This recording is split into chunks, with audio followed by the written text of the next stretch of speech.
Hi, Bookish friends. This is a fun little quick Bookish Confessions episode. I got lots of comments from you all about your hot takes, opinions, and all things books, and I really want to share them this morning. I hope you're having a wonderful day. Before we start, I know everyone's been very cold, the weather has been crazy. To stay warm and cozy, I highly recommend having a cup of tea. I know there's some coffee lovers out there, but I am a tea girly. I like coffee every once in a while, but I love tea. And one of my favorite teas is Chapters Tea and Co. Poetic Peach. I just got it in the mail. This is my second bag. It is so good. It is delicious. I love a fruity tea. I love chamomile. I love all the things. And on the back of each bag, they give you instructions on how long to steep it. A lot of these teas are also book themed, which is absolutely amazing. If you're doing a book box or if you want to have a little cup of tea and theme it with the book you're reading, it's absolutely delicious. And I always love the little descriptions on the top. So if you want a bag of Chapters Tea, you can definitely grab it online and use my code STORIES15 for 15% off at checkout. Once again, use my code STORIES15 at 15% off at checkout. Thanks, Chapters. Okay, so now I want to dive into some of the amazing bookish confessions for this episode. I'm excited because at the end of the year, I was thinking about it and I love hearing from all of you so much. And deep down, like nothing beats hearing other people's opinions, especially related to books. I don't know, sometimes in my head I'm like, it would be really nice to be able to see how other folks feel after they finish a book or not just reviews. Like I want to know like why you picked it in the first place and low key like what you've been feeling when you were reading it and like why you don't pick certain things. And I'm just very interested in like what you guys are reading and what you're up to. So this was a big reason why I wanted to do this episode. And I love doing them. I absolutely adore it. I think you all are really, really smart and amazing. So, okay, let's dive into it. These are all anonymous, by the way. I'm going to keep it anonymous. Someone said, my bookish hot take, not every book needs a happy ending. Sometimes the messy, heartbreaking, morally gray ones are the ones that actually stick with me. I came to this conclusion after too many perfect endings left me absolutely feeling nothing. Ooh, I could feel that. I recently finished really good mafia romance, and there were a lot of really dark elements. And when they did get to the happy ending, it felt very earned, and I liked that. So reasonable. Also, I'm wearing little bookish earrings. If you're watching on YouTube, I'm wearing little bookish earrings with flowers on them. They're so cute, and I got them as a birthday gift from a friend. So super, super cute. Thank you. Okay, next one. My bookish thought is don't judge people's reading. I My bookish hot take is that audiobooks definitely count as reading. I get tired of hearing it isn't. Yeah, use Libby and Hoopla, y'all. Audiobooks are a great resource if you're on the go, if you're running or grocery store or driving and you feel comfortable. I love a good audiobook. It's absolutely amazing. I'm not sure if it's a hot take, but I say DNF that book if it's not for you. I agree.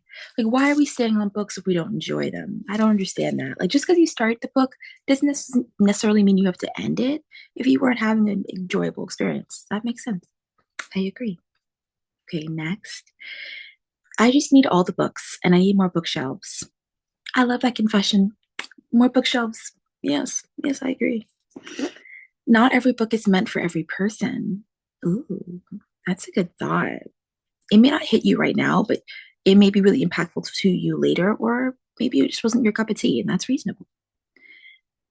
Not sure I have any hot takes. Maybe Harry Potter is overrated. And oh, I agree.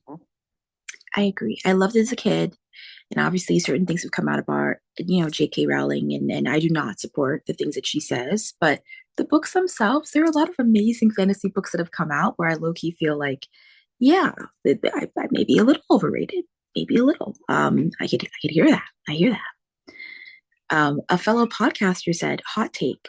I'm not afraid to DNF a book so I can move on to the next that feels right. But that doesn't mean I won't come back to it at some point. Mm, that's true. Sometimes you come back to a book later on in life, and that makes sense. I really don't like real people on covers because it makes it hard to imagine the character. That's a good, I like that. That's 100%. I honestly like book covers that don't have people on the cover. Some books I absolutely love, and they have a person on the cover, and that's perfectly fine. But I just ignore it. I just ignore it. And you may not see me post about them as much because the cover, I'm sorry. Like if the cover is not super diverse, but I love the story. Yeah, it's tough. It's tough. It's tough. Bookish opinion, sometimes controversial, sometimes not. Audiobooks are reading. I love that this is becoming a pattern. I'm here for this. They are reading. Someone else said, not every book has to have spice. Agreed. I do have an entire episode about that as well. Shameless plug. I have an entire episode that I released, I think, last year that is all romance books that have no spice and books that have elements of different storytelling that don't have spice, which is good. Definitely check that out. Not every popular book is people's cup of tea. Yeah. I loved Throne of Glass in high school. I don't know if I could read that now. I've seen it popping off now, but that's fine. Um, Someone else said a hot take. Let people read what they want. It's subjective, and just because you love it doesn't mean the next person can't hate it. Sure. Sprayed edges are overrated. I'm book obsessed, but hate I can't read as often as I want. That's true. Like I love books, but y'all, we got jobs, like we have school, we may have family situations going on. So you can't read all of the time. If you, I mean, I wish I could, but there are situations where you can read quite often, and it's wonderful when you can. Oh, that's a good question. Not every book is meant for everyone. I shouldn't feel bad if I don't enjoy a certain book. It just wasn't meant for me. Another hot take is my hot take is that if a book has a sad ending, I'm rating it higher than the book that has a happy one. Ooh, I saw this comment from a good friend from school, and I was like, yeah, I remember you reading some pretty sad books. Although I write reviews, I don't always read them before choosing a book. Mm, okay, insider tea. Okay, here's mine. Okay, please no pitchforks. Ooh, I love when a book looks like it's been enjoyed, dog ears, just a little bit roughed up. Obviously, it must be your own copy, and I never do that to a SE. Okay, like I guess like if like someone like gives it to you or lets you borrow it. I don't know what SE means. But I've got a couple like that, and they've ended up that way from rereads and dog earing pages that meant the most. I think a well-loved book is great. I don't think every book has to stay pristine. Some of my favorite books are a little bit beat up because I took them with me to flights. I took them with me to restaurants. I took them with me around school. So a well-loved book is a beautiful thing. It's a beautiful thing. But do treat it with kindness. Life's too short to continue to read a book you're not enjoying. Can't get into it, so DNF that girl. I agree. Rereading a middle grade or young adult book as an adult and then critiquing it for being too young without acknowledging that you're not the intended audience is just a little silly. Like, what did you expect? I agree. If it's young adult and you're like, this was too youthful, it wasn't really meant for you. It wasn't really meant for you. If I read Percy Jackson right now, that's a young adult book. I don't expect it to have like adult themes in book one. Like as the characters age and the audience gets older, yes, I assume it will shift. But that doesn't always happen. And I'm not going to poo-poo. Where I loved the Percy Jackson books, but I've changed. The books haven't. I've changed, you know. So let's consider that, y'all. We growing. We getting older. Um, okay. Ooh, I love this. That while audio, of course, counts, it also is different from reading. Interesting. That's the first comment we've seen that is like clashing a little bit with another comment. I'm interested in what this person means. I feel like audiobooks are a way for a lot of folks. It's a lot more accessible to read. That's a consideration. I think I still consider reading them. And we're gonna leave that right there. We're gonna leave that right there. Hot take. I'm not a fan of the first person POV. I do not want to be in only one character's head all the time. It can get so boring. Especially in fantasy. If there's a lot going on behind the scenes, like I would love to know the villain's perspective. I want to know what's happening across the kingdom. Like I like that. I also like it in thrillers. Night Watcher has multiple POVs, and I won't spoil it, but it does add a sense of like gravitas and like spookiness, and I liked that. So yeah, I like that. Book collecting and book reading are separate hobbies. For the social media girlies out there, for the folks with the special editions.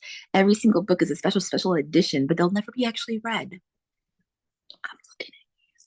I respect you, and I'm here for your game. But um, reading, like they are gonna get the spines are gonna get cracked. Like books are gonna be read. Like yeah, who posted that?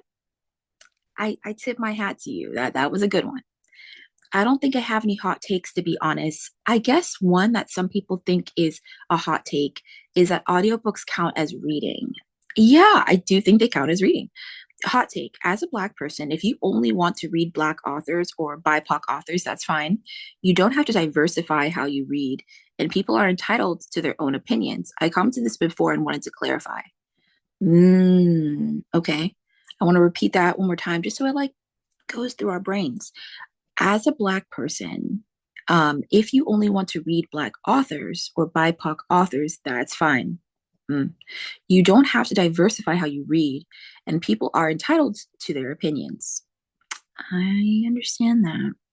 Like, I have a lot of friends who are BIPOC folks. I'm a BIPOC folk, and if you want to only read Black authors, that is totally fine. If you only want to read Black authors in a certain area of the world, or if you want to read Black authors from a certain time period, like that's totally cool. I would not initially ask them to be like, and you must add this blah blah blah blah blah author to diversify your reading. If they're not requesting that, they're not. I mean, why would I recommend it if they don't want it? And vice versa. I don't want someone to recommend me a genre or a group of folks, and I'm like, I've read their read stuff, and I'm not a huge fan, and that's totally fine. So yeah, read what you like, your cup of tea, 100%. Not every book is going to be for everyone, and that's okay. Yeah, and that circles back to what I just said. Not every book's going to be for everyone, and that's okay. Maybe a little weird one. It's okay not to like every book by your favorite author. And just because you don't bash the book. It does, don't be fake. You can voice your opinions, but still be kind, like many have said. Books aren't for everyone. I agree. You don't necessarily have to bash an author. My favorite author has written some books that I thought were okay. Um, I have books from her that I absolutely adore. I have a lot of authors like that where like they've written multiple books, but there was like one that really I loved, and the other ones where I was like, I can go without. I don't know if I'll necessarily buy a copy. Might borrow it from the library, but I'll buy my favorites. Hear that. And as I close out this episode, I have a few more that I really want to share. Okay. I love this. Not every book needs a happy ending. Give me messy, morally gray, emotionally devastating stories over perfectly wrapped happy endings any day. Everyone should get to enjoy reading what they want. I'm loving all these hot takes. A lot of people are saying I'm loving it. It's okay to DNF. If it's a non-removable sticker on the cover, I'm not buying it. Reese's Book Club, that non-removable sticker, please. I need an update. Just get it removable. Get it removable. I know you need to put it there so everyone knows that your book club read it. I understand that. I love book clubs, but like if I can't remove it, it's low key bothering me. So I agree with this person. Book collecting and book reading are two separate things. Mm-hmm. Love it. They just keep. I love that they keep commenting. They want me to know. I hate to DNF books and will only do it in extreme cases, and that's okay. Um, that you don't have to write negative reviews if you don't want to. I hate reading overhyped books because I normally don't buy into them like that.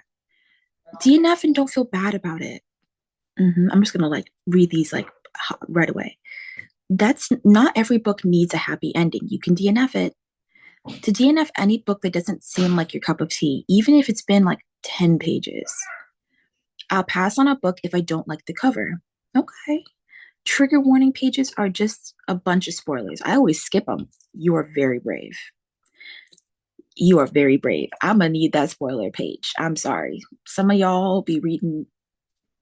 Some people write the most like torturous, intense, darkest stuff they can possibly think of, and I'm like, I'm looking at you, a little life, and I'm like, I'm gonna need a list. I'm gonna need to know what's going on here before I can sign up. I really don't like hardback books. Ooh, that is a hot take. Audiobooks count as reading, although that shouldn't be a big take. And the last one is that you don't need to announce a DNF. Agreed. you don't necessarily need to say you're DNFing. You don't necessarily need to say that. I don't think you need to announce that to the world. If you're just not going to finish it, you're just not going to finish it. I have a whole list on Goodreads where, like, if I started it and I'm not going to finish it, I just put it into a private little list, and that is that. Thank you so much, everyone, for listening to this podcast. I'm so, so happy that you did that. I'm sorry for any sounds you hear in the background, but I have some tea. This is Poetic Peach. I'm so excited to drink it at the end of the day and read my books. So don't be afraid to check out my little code below to get a little discount at Stories15. Like this on YouTube, subscribe. I hope you like this episode and follow on Spotify.